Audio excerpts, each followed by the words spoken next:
No sé ni por dónde empezar, pero quizá lo más justo sea empezar por aquel día, el día en que mi vida se dio vuelta sin previo aviso.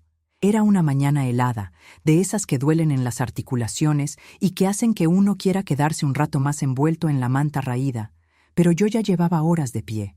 El cristal de la ventana de la cocina estaba completamente empañado y el olor a café aguado llenaba el ambiente. Fue entonces cuando oí los golpes en la puerta, secos, urgentes. Cuando la abrí, allí estaba mi hijo, con su compañera al lado y el niño en brazos. Mateo, tan pequeño, tan callado. Ni siquiera levantó los ojos para verme. No me dejaron ni preguntar nada. Dijeron que ya no podían más, que era mejor así y que él necesitaba a alguien con más tiempo. Me entregaron al niño como quien entrega un paquete pesado, y se fueron, sin abrazo, sin explicación, sin mirar atrás. Me quedé allí, parada con Mateo en brazos, sin entender bien qué acababa de pasar. Temblaba incluso, envuelto en las mantas. La nariz le goteaba, los ojitos apagados. Solo pude entrar, cerrar la puerta y sentarme en la silla de la cocina con él en el regazo, intentando calentar aquel cuerpecito helado con mi propio cuerpo. No lloré, no en ese momento. Guardé silencio, tratando de recordar si aquello era real, si no estaba soñando una pesadilla. Pero no lo era. El niño respiraba contra mi pecho, con dificultad, con un ruidito que me mantenía alerta. No sabía qué tenía exactamente. Sabía que no hablaba, apenas caminaba y que siempre estaba enfermo. Solo eso. Y ahora era mío. Mío, en el sentido más cruel de la palabra. Mío porque nadie más lo quiso. Aquella tarde todo dolía. La espalda, las rodillas, pero sobre todo el corazón. Tenía 67 años entonces y ninguna reserva de nada. Ni de dinero, ni de energía, ni de esperanza. Solo lo que llevaba puesto y a aquel niño que ahora dormía sobre un colchón en el suelo, cubierto con una manta que ya no abrigaba mucho. La casa era sencilla. 2 cuartos con moho en las paredes y una nevera vieja que gemía más de lo que funcionaba.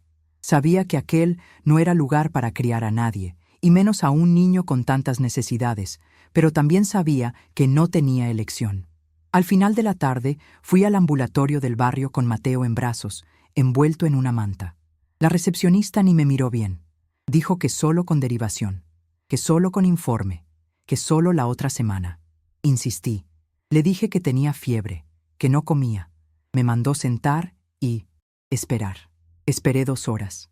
Cuando nos llamaron, el médico miró más el reloj que al niño. Dijo que era un virus y recetó suero y dipirona.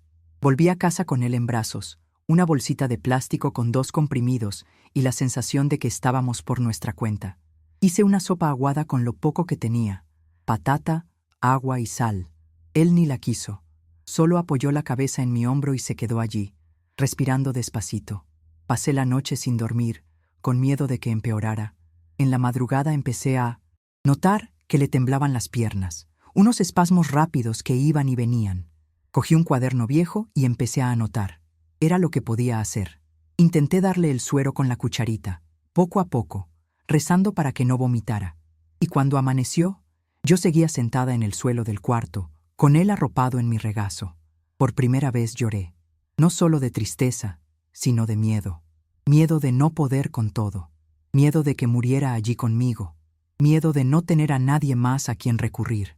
Al día siguiente fui al mercadillo a pedir algunas verduras que hubieran sobrado. La chica del puesto me conocía de vista, pero puso cara de querer decir otra vez no. Aún así, me dio 2 tomates pochos y una zanahoria partida. Volví a casa con aquello como si fuera oro. Compré pan del día anterior en la panadería con unas monedas que reuní de una latita.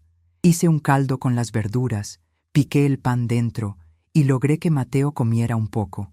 Todavía no hablaba nada, solo hacía unos sonidos bajitos, como si tuviera miedo de expresarse.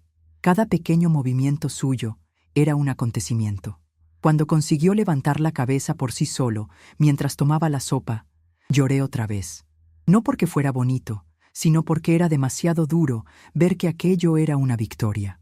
Un niño que debería estar jugando, corriendo, hablando, y allí estaba, luchando por alzar el cuello. Empecé a reunir todo lo que encontraba para tratar de estimularlo. Pedí unas revistas viejas a doña Lourdes de la iglesia, recorté las figuras y las pegué en trozos de cartón. Hice tarjetas con dibujos de animales, frutas, letras. Le mostraba una por una a Mateo, pronunciaba el nombre y trataba de que él repitiera algún sonido. Me miraba atento, a veces sonreía de lado. Eso bastaba para que yo continuara. Agarré una caja de zapatos e improvisé una caja de sonidos, con tapitas, granos de frijol, tapas de cacerola, cualquier cosa que hiciera ruido o tuviera textura. Él las tocaba con curiosidad, como si fuera la primera vez que el mundo se le presentaba. Y tal vez lo era. Yo no sabía exactamente qué tenía.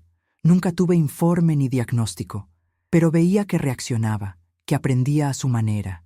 Y si había algo que sabía hacer, era insistir. Con el tiempo empecé a crear una rutina con él. Nos despertábamos temprano, tomábamos un café aguado con pan viejo y después yo esparcía las tarjetas por el suelo y decía: «Vamos a estudiar, Mateo». Él no respondía, pero me miraba con un brillo distinto. Comencé a notar que esperaba ese momento, que se animaba con mi voz, con los dibujos, con el ritual improvisado que inventé. Yo nunca tuve estudios formales, apenas terminé la primaria, pero aprendí a observar, y fue eso lo que me guió. Cuando empezó a intentar repetir los sonidos de las figuras, aunque fueran torpes, mi corazón casi se salió del pecho. Un día, cuando le mostré la tarjeta de la vaca, soltó un «ba». Pensé que había oído mal, pero no, lo intentó de nuevo.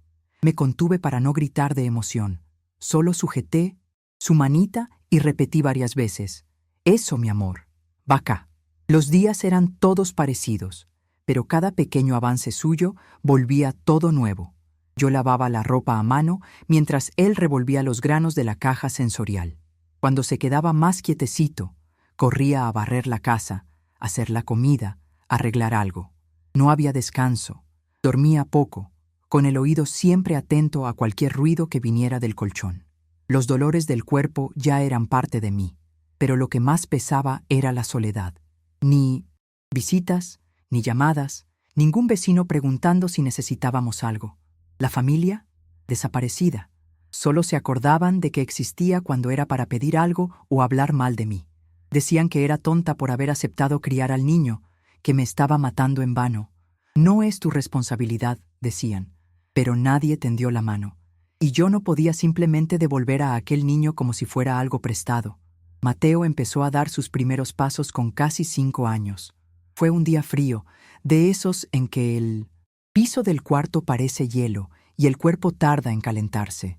Estaba apoyado en la pared, jugando con una cuchara de madera, cuando perdió el equilibrio y dio 2 pasitos hacia adelante antes de caer sentado. Oí el golpe de la caída y corrí pensando que se había lastimado. Pero estaba riendo. Sí, riendo. Una risa baja, casi sin sonido, pero era risa. Lo sujeté de las axilas, lo puse de pie y dije: «Anda, inténtalo de nuevo». Y lo intentó, con las piernas flojas, con el cuerpo débil, pero con una voluntad que nunca había visto en nadie. Caminó 3 pasos y cayó de nuevo. Y rió otra vez. Y yo también reí, porque en ese momento parecía que habíamos ganado un premio que nadie sabía que se estaba disputando. Desde entonces empecé a incentivar esos pasos como si fueran parte de un juego. Hice senderos en el suelo con trozos de cinta adhesiva y lo animaba a ir de un punto a otro. Cada trayecto completo era una fiesta, aunque se cayera en medio. Yo aplaudía, cantaba cualquier canción que se me viniera a la cabeza, bailaba con él en brazos. Empecé a ver en él algo que quizá ni sus padres habían visto: las ganas de vivir, incluso cuando todo alrededor decía lo contrario. Claro que no todos los días eran así. Había días en que no quería levantarse, se quedaba acostado, blandito, con los ojos perdidos. Y en esos días yo me sentía un trapo, como si estuviera fallándole. Pero bastaba un gesto, un sonido nuevo, una mirada distinta, y yo recomenzaba con más fuerza, porque rendirse, allí, nunca fue opción. El tiempo pasó, y con él llegó una lucha aún más difícil: conseguir que lo aceptaran en alguna escuela. Fui a 3 públicas de la región. En todas, la respuesta fue la misma: No tenemos estructura. Necesita un informe. Va a entorpecer a los demás alumnos. Escuché eso en la cara, sin disimulo, como si mi nieto fuera un estorbo. Salía de cada una de esas escuelas con él en brazos, apretando el pecho para contener la rabia, hasta que un día, una profesora mayor, ya jubilada, me oyó quejarme con la recepcionista de una de las escuelas, y me llamó aparte. Dijo que daba clases voluntarias en su casa, 2 veces por semana, para niños que habían sido rechazados por el sistema. Preguntó si aceptaba llevar a Mateo. No lo dudé. Vivía lejos, y el camino era duro, pero aquella oportunidad era única. Até una cuerda vieja a un carrito de la compra, puse un cojín dentro, y así empecé a tirar de Mateo por las calles como quien carga el futuro. La profesora se llamaba Doña Neusa. Tenía los ojos más dulces que he visto. No hacía demasiadas preguntas, no juzgaba, solo acogía. Tenía un cuartito al fondo del patio con una pizarra pequeña, una mesa, algunas cartillas y juguetes donados. Recibía a 5 niños, cada uno con un tipo distinto de dificultad. Mateo se fue soltando allí. Los primeros días solo observaba. Después comenzó a participar, a hacer sonidos, a intentar repetir palabras. El mayor logro fue cuando dibujó un sol torcido con crayón amarillo y señaló, diciendo «luz». Aquello me desarmó por completo. «Luz», dijo, como si entendiera lo que eso representaba para mí.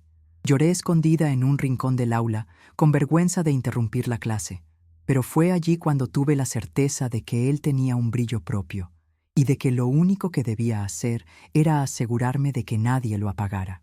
La rutina con doña Neusa se convirtió en nuestro norte. Los martes y jueves nos levantábamos más temprano. Yo preparaba un potaje espeso con lo último de la leche, en polvo que recibía de la iglesia, y acomodaba a Mateo en el carrito de la compra con la manta más gruesa que tenía. La caminata duraba 40 minutos, a veces más si él tenía alguna crisis o si el tiempo estaba muy húmedo. Aún así, él iba animado, balanceando las manos, haciendo sonidos que solo nosotros entendíamos. Los otros días de la semana repetíamos en casa todo lo que aprendía con Neusa. Yo improvisaba ejercicios, recortaba letras, inventaba canciones con rima. Incluso empecé a aprender junto con él. Fue entonces cuando me di cuenta de cómo también yo había sido abandonada por la escuela cuando era joven. Sentí rabia por ello, pero más que nada, gratitud por estar teniendo una segunda oportunidad a su lado, aunque fuera tan tarde. Mateo fue ganando confianza con las palabras, y con ellas llegó algo que no esperaba: las ganas de contar lo que sentía. Empezó a dibujar mucho: casas, árboles, personas, y siempre, una señora de vestido largo al lado de un niño de 1906, manos pequeñas. Un día me entregó un dibujo y dijo: «Abuelita y yo». Casi me vine abajo. Guardé ese dibujo como quien guarda un trozo de vida. A veces me preguntaba si sus padres recordaban que él existía. Ya hacía años desde que lo dejaron conmigo y nunca más dieron señales. Ni carta, ni llamada, ni mensaje. Como si lo hubieran borrado de su mundo. Pero él no reclamaba. Nunca preguntó por ellos. Creo que en el fondo ya sabía que el amor que faltó allí lo había encontrado conmigo. Y eso, para mí, lo era todo. Hubo una vez, cuando Mateo tenía unos 8 años, que volvió a enfermarse. Fue fuerte, fiebre alta, temblores, el cuerpo todo sin fuerzas. Corrí con él al hospital municipal como tantas otras veces, pero aquel día fue distinto. Pusieron mala cara al ver que no tenía seguro ni exámenes recientes. Me dejaron sentada horas con él en brazos, delirando, hasta que una médica joven se conmovió y nos llamó. Fue la primera profesional que miró a Mateo como a una persona. Pidió exámenes. Escuchó mi relato hasta el final y anotó todo. Al final, le diagnosticaron un síndrome raro que afectaba el sistema neurológico y que, por algún milagro, según ella, estaba compensando gracias a estímulos cognitivos y afecto. Cuando dijo «la afectividad es medicina», se me atragantó el llanto. Nunca imaginé que mi insistencia, mis tarjetas improvisadas y mis canciones desafinadas estaban haciendo por él más que cualquier medicamento caro. Tras esa internación, la médica nos derivó a un centro de rehabilitación en un barrio distante. Allí comenzó a recibir atención de fonoaudióloga, terapeuta ocupacional e incluso psicóloga. Fue un salto. Yo vendía paños de cocina en la puerta del centro mientras él hacía las sesiones. Uno de los empleados, al ver eso, empezó a traerme telas y hilos donados. Y así fui convirtiéndome en una especie de microemprendedora del improviso.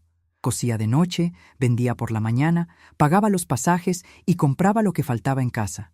Nada vino fácil, nada fue regalado.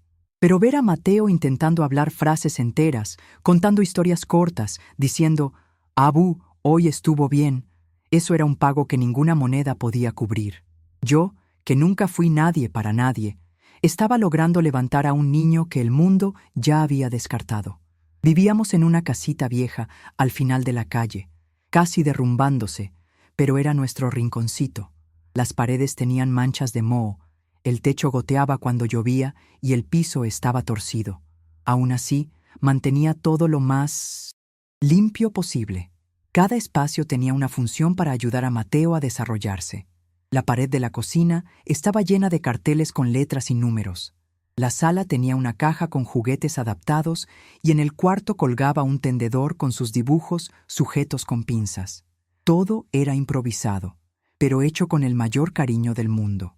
A veces preguntaba por qué nuestra casa era diferente de la de los compañeros del centro. Y yo decía la verdad, porque tenemos poco, pero hacemos mucho con ese poco. Y él lo entendía. Nunca pidió juguetes caros, ni celular, nada. Solo quería tiempo, atención y un cuaderno nuevo para dibujar. Eso sí lo pedía siempre. Cuando cumplió 10 años, escribí a mano una carta para un programa de radio local que compartía historias inspiradoras. Conté nuestra trayectoria y pedí ayuda con material escolar. No esperaba respuesta, pero un mes después nos llamaron. Dijeron que querían conocer a Mateo y hacer un reportaje sobre él. Vinieron a casa con cámara y micrófono. Yo temblaba como una hoja, pero Mateo estaba emocionado. Se sentó en la silla de plástico con el uniforme del centro y habló despacito, pero con firmeza. Dijo que quería ser profesor, que deseaba enseñar a otros niños como él a no rendirse. Cuando dijo eso, no pude contenerme. Lloré allí mismo, sin vergüenza. El reportaje salió al aire y, para mi sorpresa, mucha gente se conmovió. Recibimos donaciones de libros, cuadernos, incluso juguetes pedagógicos. Por primera vez, alguien nos miraba con respeto. Después de aquel reportaje, nuestra vida no se convirtió en un cuento de hadas, pero se volvió un poco menos pesada. Una profesora de una escuela pública llamó ofreciendo una plaza para él, diciendo que había visto la historia y que si aceptaba, ella misma se comprometería a acompañar el proceso de inclusión. Lloré al teléfono. Al día siguiente fuimos a conocer la escuela. Mateo quedó encantado con la biblioteca, con las estanterías llenas de libros. Yo quedé encantada con la mirada de la profesora, que no lo trataba con lástima, sino con admiración. Empezó a asistir a clases 3 veces por semana y cada día volvía con alguna novedad. Hoy leí un poema. Hoy dibujé un mapa. Hoy fui ayudante del grupo. Yo anotaba todo en un cuaderno viejo, porque quería guardar cada pedacito de aquel milagro cotidiano. Milagro construido con sudor, no con magia. Pero no todo eran flores. Hubo un chico de la clase que se burló de la forma en que Mateo caminaba y eso lo dejó destrozado. Llegó a casa cabizbajo. No quiso comer ni estudiar. Me senté a su lado y le pregunté qué había pasado. Tardó, pero lo contó. Lo abracé fuerte y dije, no podemos controlar lo que otros dicen, pero sí podemos elegir en qué creemos. Y yo creo en ti. Al día siguiente, fui a la escuela y hablé con la profesora. Ella reunió a los alumnos en una rueda de conversación y dejó que Mateo hablara. Contó su historia, habló de las terapias, de las dificultades y de los logros. Al final, él mismo, chico que se había burlado, le pidió disculpas. Y allí entendí que lo que estábamos haciendo era más grande que sobrevivir. Estábamos educando con el ejemplo, tocando a quienes nos rodeaban sin darnos cuenta. La adolescencia llegó más rápido de lo que imaginaba. De repente, Aquel niño que yo arrastraba en un carrito de la compra ya caminaba solo, leía con fluidez y hablaba con una seguridad que me emocionaba cada vez. Se interesó por política, por derechos humanos, y empezó a frecuentar una biblioteca comunitaria en un barrio vecino. Sacaba los libros prestados y los devoraba en tiempo récord. Luego me explicaba, con palabras sencillas, lo que había entendido.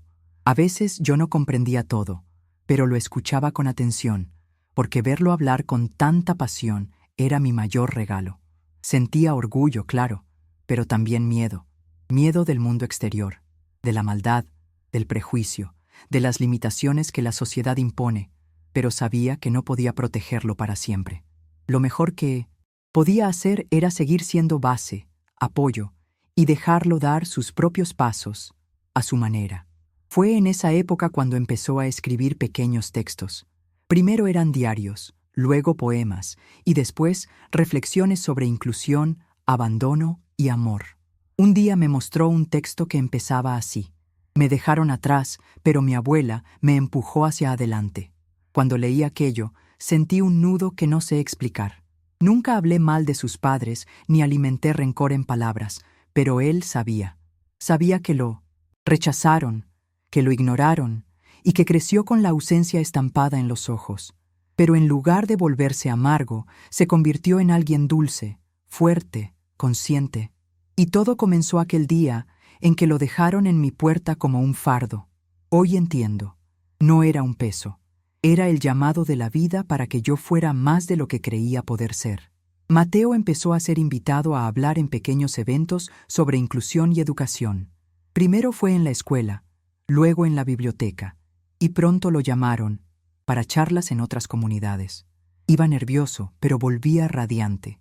Contaba todo con lujo de detalles. Quién lo escuchó, quién lloró, quién hizo preguntas. Yo siempre lo esperaba en la puerta con un vaso de leche tibia y pan con mantequilla. Era nuestro ritual. Me abrazaba y decía, «Salió bien, Abú». Y yo sonreía, con los ojos húmedos, porque verlo allí, siendo escuchado y visto, era como si el mundo por fin reconociera algo que yo sabía desde el principio. Él no era menos. Nunca lo fue. Solo necesitaba suelo firme y alguien que creyera en él. Y aun con toda esa agitación, nunca me dejó de lado. Volvía de las charlas con un dulce, una flor, un billete escrito a mano. Me ayudaba con las tareas de la casa, me acompañaba al ambulatorio, me hacía compañía en las noches en que la nostalgia aparecía sin motivo. A veces nos sentábamos en la acera solo para observar el movimiento de la calle y él me contaba planes, ideas y sueños. Un día dijo que quería fundar una ONG para atender a niños, como él fue, para que ninguna abuela tenga que hacerlo todo sola, como usted lo hizo, Abu.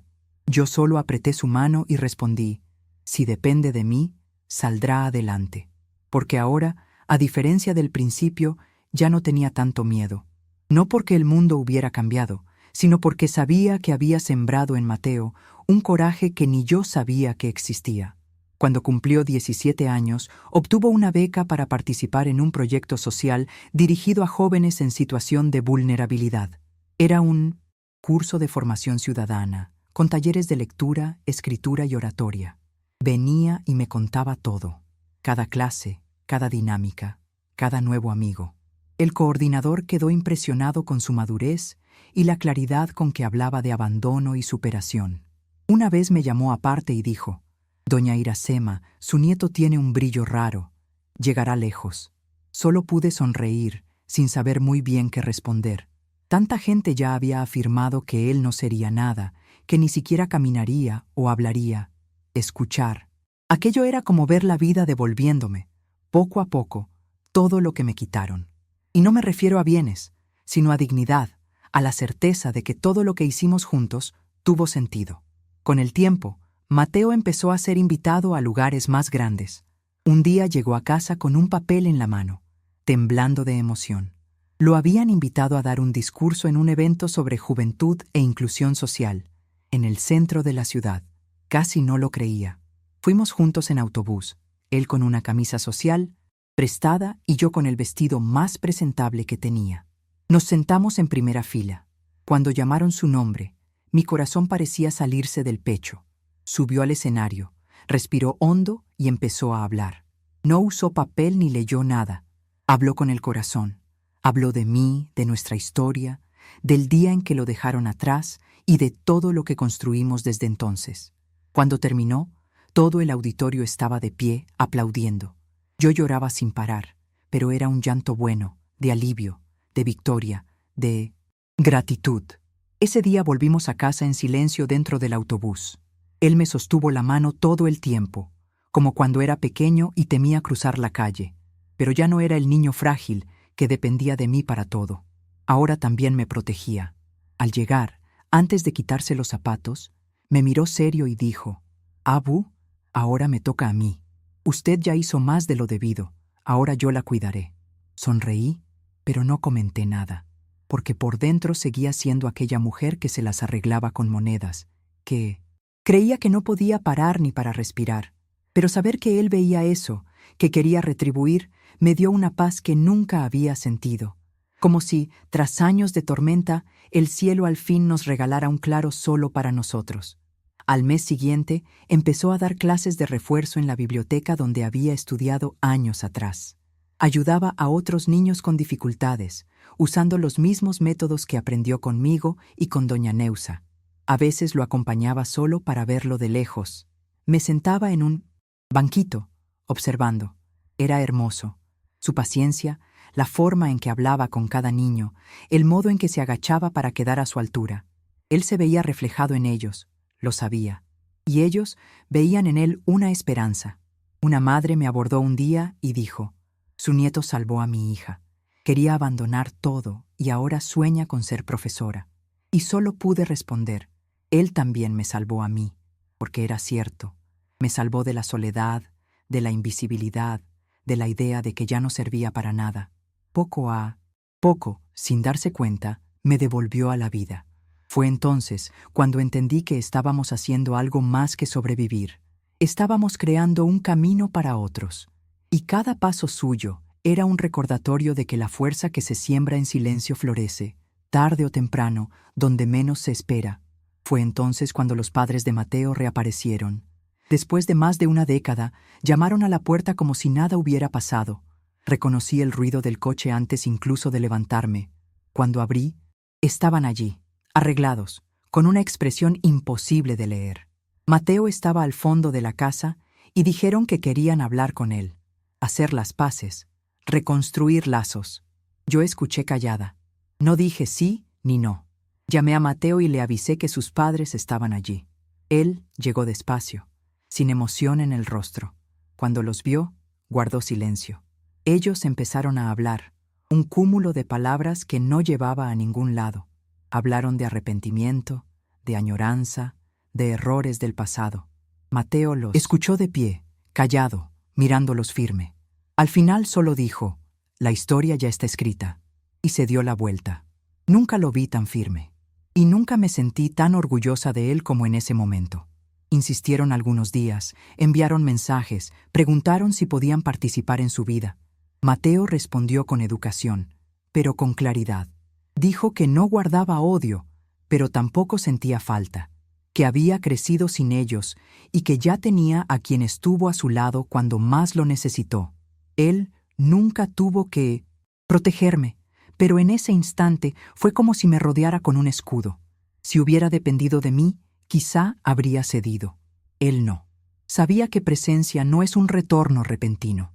Presencia es lo que vio en mí cada día, en las curas, en las noches en vela, en los juegos de letras improvisados.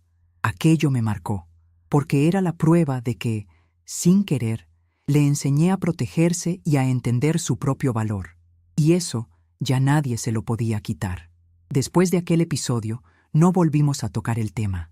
La vida siguió con sus pequeñas batallas y sus grandes victorias. Mateo comenzó a involucrarse en movimientos sociales, participaba en encuentros, escribía artículos e incluso lo invitaron a grabar un podcast sobre juventud y superación. Yo lo escuchaba a escondidas, tumbada en la cama, con el radiotransistor pegado al oído para no perder nada. La forma en que hablaba, como si hubiera vivido 100 años en poco más de 20, era impresionante. Tenía una madurez que nunca vi en nadie. Y no era discurso. Ensayado.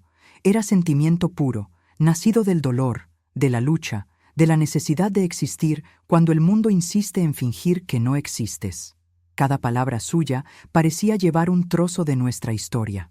Supe entonces que llevaba nuestra verdad a lugares a donde yo nunca hubiera podido llegar sola. Y, aun con toda esa correría, nunca me dejó atrás. Volvía de las charlas con un dulce, una flor, un billete escrito a mano. Me ayudaba con las tareas de casa, me acompañaba al ambulatorio, me hacía compañía en las noches frías en que la nostalgia llegaba sin razón. A veces nos sentábamos en la acera solo para mirar la calle y él me contaba planes, ideas, sueños. Un día dijo que quería fundar una ONG para atender a niños como él fue, para que ninguna abuela tenga que hacerlo todo sola, como usted. Apreté su mano y le dije, si depende de mí, saldrá adelante. Y ahora, a diferencia del inicio, ya no tenía miedo. No porque el mundo hubiera cambiado, sino porque yo había sembrado en Mateo un coraje que ni siquiera sabía que tenía. Cuando cumplió 22 años, lo invitaron a dar una conferencia en una universidad. Yo ni sabía dónde quedaba aquel lugar. Él insistió en que lo acompañara. Decía que debía ver con mis propios ojos el tamaño de lo que construimos. Ese día nos pusimos nuestras mejores ropas. Él, una camisa social azul claro, y yo, aquel vestido floreado que guardo para ocasiones especiales. Tomamos 2 autobuses y un metro. Todo era nuevo para mí, lleno de gente apurada y escaleras mecánicas. Al llegar me dieron un gafete con mi nombre. Nunca imaginé que tendría uno. Me senté en la primera fila, como siempre, y lo vi en el escenario hablar con firmeza y dominio. Citaba datos, pero también hablaba con el corazón. Y, en medio del discurso, dijo, todo comenzó con una abuela que me enseñó a no rendirme. El auditorio quedó en silencio, y yo lloré. Al terminar la conferencia, varias personas se acercaron a mí, jóvenes, profesores, madres, incluso personal de limpieza. Decían que se emocionaron con la historia, que se inspiraron, que querían hacer las cosas de otro modo en sus casas. Una joven me abrazó y dijo, «Usted no tiene idea de cuánto nos representa». Sonreí, tímida, sin saber qué responder. La verdad es que nunca hice las cosas para representar a nadie. Hice lo que creí necesario. Era eso, o dejar que Mateo fuera tragado por el abandono. Elegí luchar, a veces en silencio, a veces llorando en el baño, a veces sin saber si lo lograría, pero nunca abandoné. Y ahora, viendo aquella escena, todo tenía sentido. Cada noche sin dormir, cada pan partido, cada humillación aguantada. Todo estaba allí, en aquella platea de miradas atentas. Después de eso, varias ONG, secretarías de educación e incluso medios de prensa buscaron a Mateo. Siempre me consultaba antes de aceptar cualquier invitación. Decía que nada de lo que hacía tenía gracia si yo no formaba parte de algún modo. Yo reía y respondía que ya no necesitaba mi opinión, que ahora era él, quien entendía las cosas. Pero, en el fondo, me sentía parte de todo. Sí, cuando aparecía en la tele o en el periódico, recortaba la noticia, la pegaba en un cuaderno viejo y la guardaba como un tesoro. La gente de la iglesia empezó a llamarme la abuela de Mateo, y eso me llenaba de un orgullo silencioso. Nunca necesité aplausos, solo saber que él estaba bien. Y lo estaba. Más que eso, estaba haciendo la diferencia, y no pasaba un día sin que agradeciera por tener la oportunidad de verlo florecer. Un día, mientras lavábamos ropa juntos, sí, él también me ayudaba en eso, me preguntó, «Abu, si pudiera volver atrás, ¿cambiaría algo?» Me quedé pensando unos segundos. Podría haber dicho que sí, que preferiría no haber pasado tanta dificultad, no haber llorado tanto, no haber sido olvidada por tantos. Pero lo miré con las manos llenas de jabón y le dije, «No, haría todo de nuevo solo para tenerte aquí, tal y como eres». Sonrió y me abrazó con el delantal empapado. Y yo lloré, otra vez, porque después de tanto, mi corazón seguía emocionándose con las cosas sencillas. Un abrazo, una palabra, una mirada. Eso es lo que nos sostiene cuando todo falta. Y a mí nunca me sobró nada, pero tampoco me faltó amor. Porque ese niño, que un día llegó como desecho, se convirtió en la razón de mi vida. No pasó mucho tiempo hasta que realmente empezó a poner en práctica el sueño de la ONG. Comenzó pequeño, con un círculo de lectura en un salón prestado. Después llegaron socios, apoyos, voluntarios. Hoy, aquella idea es un espacio real, con nombre en la fachada y todo. Casa Camino. Cada vez que paso enfrente, el corazón se me encoge. Dentro hay ludoteca, biblioteca, sala de atención e incluso un rincón con mi nombre. Espacio Doña Iracema. Aquí empezó todo. Cuando vi esa placa por primera vez, tuve que sujetarme para no desfallecer de emoción. Yo, que fui invisible toda mi vida, ahora estaba grabada en una pared. No por caridad, sino por reconocimiento. Y era hermoso ver a Pino Messi, otras abuelas, madres, padres y jóvenes entrando con esperanza en los ojos, porque si nosotros pudimos, ellos también. Mateo se divide entre la ONG, las conferencias y la universidad. Sí, ingresó a una universidad pública con beca de mérito y estudia pedagogía. Dice que quiere entender mejor cómo enseñar para hacer más y mejor. A veces llega a casa exhausto, pero siempre me cuenta todo. Los trabajos, los proyectos, los libros. A veces no entiendo nada de lo que lee, pero lo escucho con atención. Y cuando me pide opinión, aún sabiendo que no estudié, doy mis sugerencias. Él ríe y dice que soy su pedagoga de la vida. Yo me río fuerte, alegando que inventa demasiadas cosas, pero por dentro me derrito. Porque al final, creo que eso es lo que he sido. Alguien que, sin diploma ni manual, convirtió la vida en un camino de cuidado, palabra por palabra, paso a paso. Hubo un momento, no hace mucho, en que tuve que ser internada. Un problema en los riñones que fui arrastrando con infusiones y rezos hasta que ya no aguanté más. Mateo se quedó conmigo todo el tiempo en el hospital. Dormía sentado en la silla, sosteniendo mi mano, igual que yo hacía con él cuando era pequeño. Me acomodaba las almohadas, llamaba a la enfermera cuando lo necesitaba, me daba la comida en la boca cuando yo no podía incorporarme. En silencio, con paciencia, con esa mirada firme que tiene desde niño. Una madrugada desperté y lo vi arreglando mi sábana. Me susurró: «Ahora soy yo quien cuida de usted». Y allí, en aquella cama fría, sentí un calor que no venía de ninguna manta. Era su amor, entero, protegiéndome. Por primera vez en años dejé que alguien me cuidara sin resistencia. Después del alta, se empeñó en adaptar la casa para mí. Mandó poner barras en el baño, consiguió un colchón nuevo, compró una silla cómoda con el primer pago de una consultoría que ofreció a una ONG mayor. Venía y decía: «Ahora va a vivir con comodidad». Yo reía, diciendo que la verdadera comodidad sería no sentir dolor en 1900 las articulaciones. La verdad es que todo aquello era nuevo para mí. Tener a alguien preocupado por mi bienestar, sin interés ni exigencias, era raro. Pasé la vida arreglándomela sola, acostumbrada a tragar cansancio con café frío, y ahora alguien me recordaba que yo merecía descanso. Todo eso porque, un día, abrí la puerta de mi casa a un niño abandonado. No por esperanza, sino por amor. Y ese amor echó raíz, tronco y ahora sombra. Hoy en día tengo más tiempo para sentarme en la veranda y ver la vida pasar. Los dolores siguen, claro, pero ya no pesan tanto.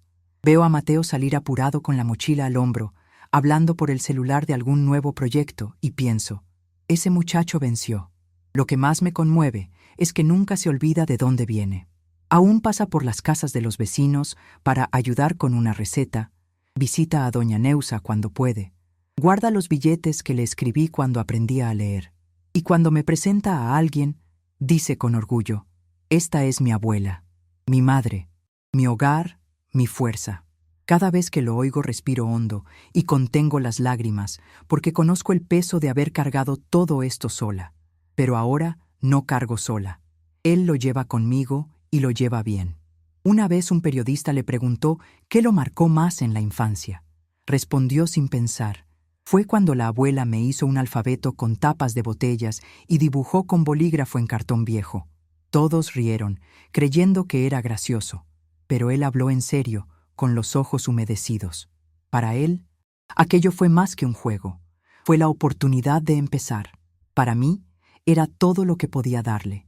No eran libros caros ni una escuela de punta. Era solo voluntad. Voluntad de no dejar que se perdiera en medio del mundo. Voluntad de demostrar, aunque fuera a mí misma, que él podía aprender, andar, hablar y existir con dignidad. Y creo que lo logramos. Con improvisación, con fe, con tropiezos y aciertos. Pero logramos. De vez en cuando me lleva a los lugares donde da charlas.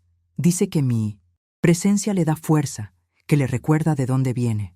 Una vez fuimos juntos a otra ciudad, donde habló ante una enorme audiencia de estudiantes y profesores. Al terminar, pidieron que yo también subiera al escenario. Temblaba de pies a cabeza. Jamás había sostenido un micrófono. Pero él sujetó mi mano y dijo, «Hable a su manera, Abu». Y hablé. Dije que no sabía hablar bonito, que nunca estudié mucho, pero que sabía lo que es luchar para que un niño no sea devorado por el descuido. Conté que hice todo con miedo, pero también con amor. Al final, la gente me aplaudió de pie. Bajé de ese escenario distinta, como si me pusieran de nuevo en el mundo, no como la abuela del niño discapacitado, sino como alguien que marcó la diferencia. Después de aquel día, otras madres y abuelas empezaron a buscarme. Unas pedían consejos, otras solo querían ser escuchadas. Yo escuchaba, siempre. Les ofrecía un café, un pedazo de pastel y contaba lo que viví. Nunca lo romantizaba. Decía que fue difícil, que hubo días en que quise rendirme, que lloré a escondidas, que enfermé de tanto intentar. Pero también decía que valió la pena, porque, a veces, lo que se necesita no es dinero ni diploma. Es alguien que mire y diga, va a salir bien, sigue. Yo fui eso para Mateo, y hoy intento serlo para quien más lo necesita. No porque sea mejor, sino porque sé lo que es no tener a nadie. Y sé cuánto puede iluminar una palabra en la oscuridad. Nuestra casa sigue siendo sencilla, pero ahora tiene color. Mateo pintó las paredes, puso estanterías con libros y cuadros hechos por niños de la ONG. En la sala hay una foto nuestra, el de niño, sentado en mi regazo, sosteniendo una hoja con sus primeras palabras escritas. Cada vez que la miro, recuerdo cuánto luchamos para llegar allí. Cada letra de esa hoja fue arrancada del dolor, de la persistencia, de la soledad. Hoy, ese muchacho es referencia, pero para mí sigue siendo el mismo que sostenía febril en brazos, el mismo que dibujó un sol y dijo, luz, como si señalara el camino. Me enseña cada día que se puede florecer incluso en suelo agrietado, y yo, que creí haber vivido todo, aprendo con él que siempre hay más amor, más fuerza, más sentido. Hace poco me dijo que quiere escribir un libro sobre nuestra historia. Me preguntó si le daba permiso. Reí y respondí, ¿permiso? Eso ya es todo tuyo, hijo. Solo escribe tal cual lo vivimos. Contestó que no quiere que nadie olvide que detrás del muchacho que venció hubo una mujer que no desistió. Me quedé en silencio unos segundos. A veces uno hace lo necesario sin saber que deja huella. Nunca quise ser ejemplo de nada. Solo quería proteger a ese niño que nadie quiso. Pero si hoy nuestra historia puede inspirar a alguien, que inspire, que sirva de empujón para otra abuela, otra madre, otro niño que espera en un rincón, olvidado, solo una oportunidad. Un domingo tranquilo, me senté en la veranda con mi crochet y vi a Mateo salir apurado, algo distraído. Lo llamé solo para darle un beso, cosa de abuela. Volvió, me abrazó y se quedó allí un rato. Antes de irse me dijo, «¿Sabe, Abu? Cuando tenga hijos, quiero que crezcan oyéndola. Quiero que sepan que todo lo que soy viene de usted». Me quedé muda. Solo apreté su mano y respondí, «No dejes de ser ese muchacho bueno. Lo demás es detalle». Él sonrió de ese modo suyo, medio tímido, medio seguro. Cuando el portón se cerró, me quedé observando y pensando en lo rápido que pasa el tiempo. Parece que fue ayer cuando llegó en brazos de sus padres, apático, frágil, abandonado. Y ahora es todo lo que ellos jamás imaginaron que podría ser. Nunca volvieron. Sus padres desaparecieron otra vez, como quien se da cuenta de que llegó demasiado tarde, y confieso que no los eché de menos. porque lo que ellos perdieron, nosotros lo construimos en silencio, con sacrificio y con coraje. No hicieron falta en los cumpleaños, en las primeras palabras, en las crisis de fiebre, ni en las terapias improvisadas. No estuvieron cuando él se cayó y tuvo que levantarse. Yo sí. Y por eso al final, Mateo eligió seguir con quien se quedó. A veces pienso si nos miran desde lejos, si lo ven en la tele o en las redes, si sienten remordimiento. Pero no me detengo en eso. Lo que importa es que él está bien, que venció, que sabe quién estuvo a su lado, y eso basta. Porque más que ser recordada, yo fui presencia. Fui afecto real.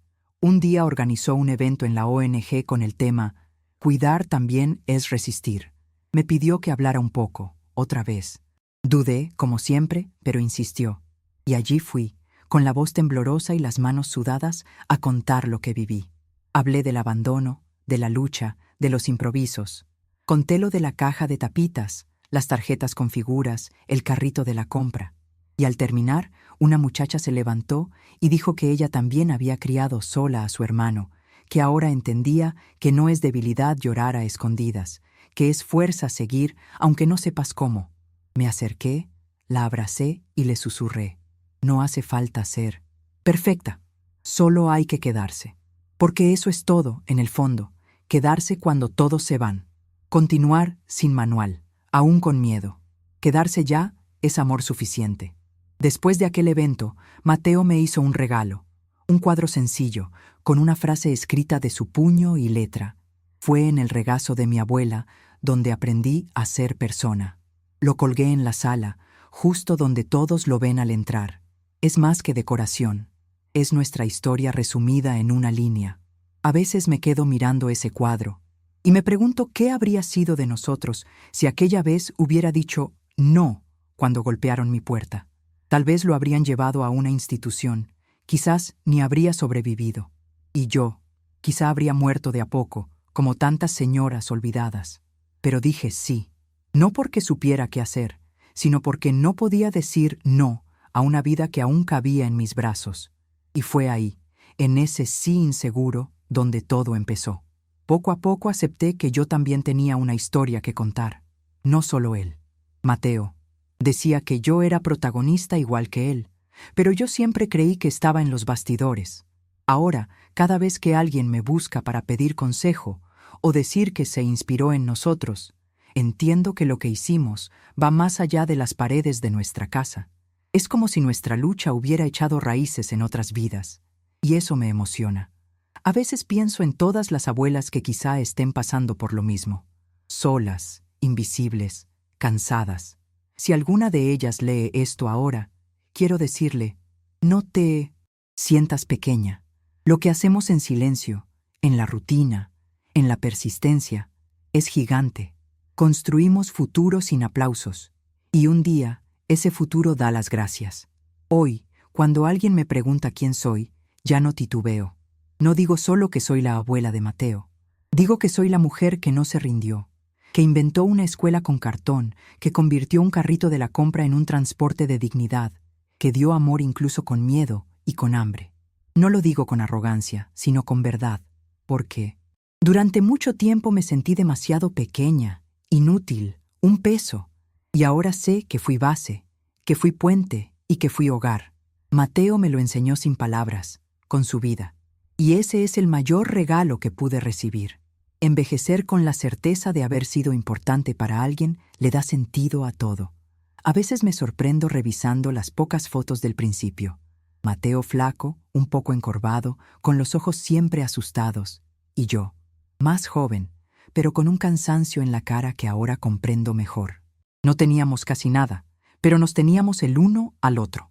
Y ahora, viendo todo lo que él alcanzó, no consigo separar lo que es suyo de lo que es mío, porque todo lo hicimos juntos. Cada letra aprendida, cada paso dado, cada superación fue compartida. Hubo mi esfuerzo, pero también su voluntad y su garra. Tal vez por eso nuestro vínculo sea tan fuerte. No es solo de sangre, es de alma. Nos conocemos con la mirada.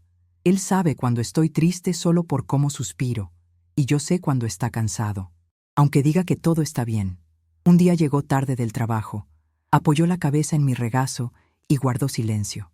Después de un rato dijo: «Hay días en que el mundo pesa, Abu, pero cuando recuerdo de dónde venimos, el peso se convierte en impulso». No respondí, solo acaricié su cabello, como hacía cuando era pequeño. Hay momentos que no necesitan palabras, solo presencia. Esa es nuestra mayor victoria, estar aquí, después de todo, con el corazón entero, no intacto, porque tuvimos heridas, pérdidas, dolores que aún duelen, pero entero en el sentido de no haber sido destruido. Miro a Mateo y pienso, es posible transformar el abandono en amor, el dolor en fuerza y el silencio en camino. Si nuestra historia puede mostrar eso a alguien, que resuene, que llegue a donde deba llegar.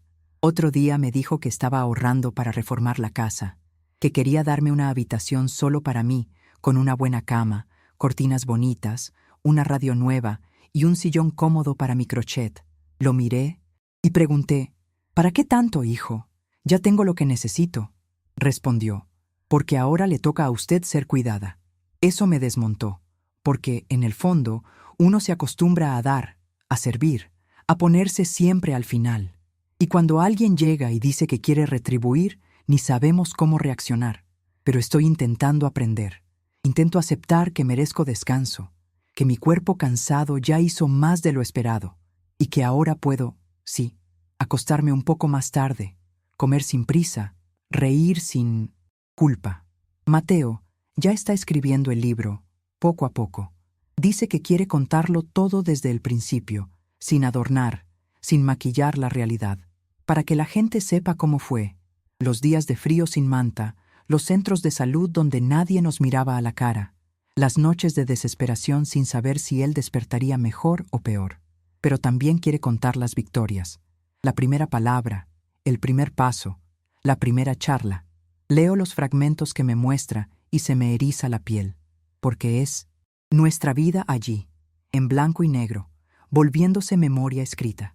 Y pienso que, incluso cuando ya no esté, nuestra historia seguirá andando por ahí, inspirando a otros, sosteniendo manos, abriendo caminos. Y eso, para mí, ya es eternidad. Otro día desperté antes del sol, como toda la vida, pero esta vez no fui directo a la cocina. Me quedé sentada al borde de la cama, mirando la ventana aún oscura, sintiendo el silencio de la casa. Pensé en todo, en cómo todo empezó sin aviso, en un día frío, con un niño en mis brazos y un mundo desmoronándose afuera. Pensé en cuántas veces dudé de lograrlo, cuántas veces lloré escondida, cuántas veces me culpé por no ser más fuerte, más preparada, más joven. Pero en aquel silencio sentí una paz distinta. No era tranquilidad, era plenitud. Esa sensación de que, pese a todo, lo conseguí. Di lo mejor de mí, incluso cuando parecía no tener nada que ofrecer. Y fue ese mejor posible lo que sostuvo nuestra historia hasta aquí. Mateo se levantó. Enseguida vino a la sala aún soñoliento, me besó la frente y preguntó: «¿Durmió bien, Abu?». Le respondí que sí, y era verdad. Dormí con el corazón ligero. A veces esa es la mayor conquista. Dormir en paz. No por haber resuelto todo, sino por saber que, incluso con tropiezos, no abandonamos a quien nos necesitaba, que estuvimos presentes, que hicimos la diferencia, aunque fuera para una sola persona. Y, en mi caso, esa persona fue él, mi nieto, mi muchacho, mi milagro, porque no solo salvé su vida, él también salvó la mía. Quizá eso haga el amor verdadero.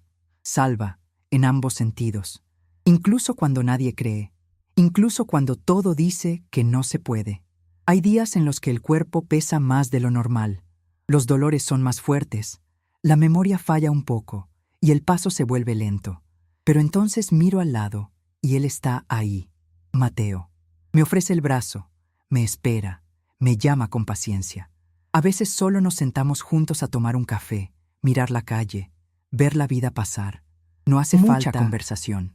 Su presencia llena cualquier silencio. Y es en esos momentos cuando entiendo de verdad lo que construimos. No fue solo superación, no fue solo resistencia, fue afecto, fue vínculo, fue una elección cotidiana. no soltar la mano del otro. Eso vale más que cualquier diploma, reconocimiento o aplauso. Es lo que me hace sonreír incluso cuando el cuerpo pide descanso. Hace poco recibió un premio, un reconocimiento estatal por su trabajo en inclusión. Me llamó al escenario y se empeñó en darme el trofeo primero, diciendo que sin mí nada de aquello habría sucedido. Temblaba. Las cámaras, los flashes, todo parecía de otro mundo.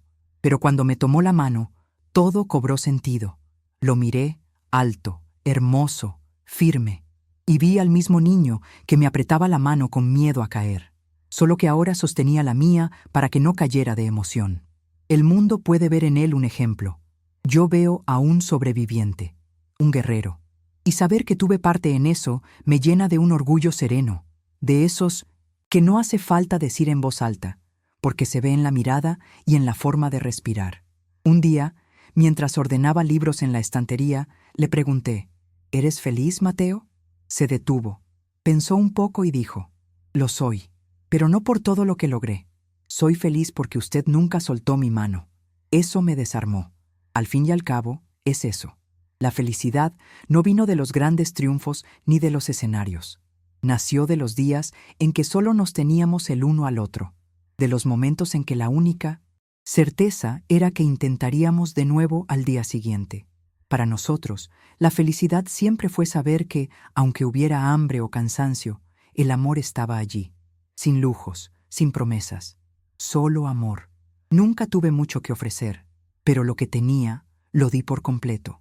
Y hoy, al ver al hombre en que se convirtió, entiendo. Fue más que suficiente. Ahora, con más edad, pienso bastante en el momento de partir. No con tristeza, sino con cierta calma, porque sé que lo dejo bien. Sé que no está solo. Sé que el mundo ya lo reconoce, que tiene voz y herramientas que yo nunca tuve. Y sobre todo, sé que lleva dentro todo lo que vivió conmigo. Cada enseñanza, cada mirada, cada palabra. Si mañana ya no estuviera, él seguirá. Me recordará en las cosas pequeñas, en cómo doblar la ropa, en hacer un café sencillo, en escuchar sin juzgar. Seguirá transformando el mundo, un gesto a la vez, como aprendió. Porque no importa dónde esté, él siempre será la parte más hermosa de mi historia. Mateo me prometió que seguirá escribiendo. Dice que nuestra historia aún tiene mucho que enseñar y que quiere llevarla adelante. A veces lo veo en la mesa de la cocina, escribiendo concentrado, releyendo notas antiguas, escuchando nuestras conversaciones grabadas. Me entrevistó recientemente, riendo, diciendo que necesitaba registrar los bastidores de la resistencia. Entré en el juego y conté las recetas improvisadas, los remedios caseros que funcionaban mejor que los del centro de salud, las noches en 1909, que pedía fuerzas en silencio para no derrumbarme. Él escuchaba con un brillo en los ojos, como si fuera la primera vez, y yo sabía que ese libro no será solo suyo, es nuestro. Cada coma está cosida con memoria, cada punto final es una batalla ganada. Con los días más tranquilos, reflexiono sobre lo que realmente queda. Las fotos amarillentas, los dibujos guardados, las tarjetas improvisadas, todo sigue ahí, como pequeñas pruebas de que existimos de verdad, aunque nadie esperara nada de nosotros. A veces aún siento ese miedo antiguo llamando a la puerta, el miedo a ser olvidada, a no haber dejado huella. Pero cuando miro a Mateo, lo que representa, todo lo que alcanzó, ese miedo se disuelve, porque sé que el amor que di no fue en vano. Fue semilla, semilla que creció, rompió el asfalto de la indiferencia y se volvió árbol fuerte. Y si hoy alguien encuentra sombra en él, entonces valió la pena. Cada paso, cada renuncia, cada día en que pensé en rendirme, pero seguí adelante. Si alguien me preguntara cuál fue el día que lo cambió todo, diría que fue aquel en que mi hijo llamó a mi puerta, me entregó a Mateo y se dio la vuelta. No porque fuera bonito ni justo, sino porque allí empezó la parte más auténtica de mi vida. En ese momento no lo sabía, pero estaba diciendo sí a una historia que me transformaría por completo. Y si pudiera volver atrás, lo haría todo otra vez, con el mismo miedo, el mismo coraje y el mismo amor. Porque no fui yo quien salvó a Mateo. Fue él quien me dio un sentido nuevo. Y todavía hoy, cada vez que habla con firmeza, camina con seguridad o mira a alguien a los ojos con respeto, veo todo lo que construimos juntos. Por eso, incluso cuando yo no esté, sé que mi presencia seguirá con él. Porque amar es eso, dejar raíces tan profundas que ni el tiempo puede arrancarlas.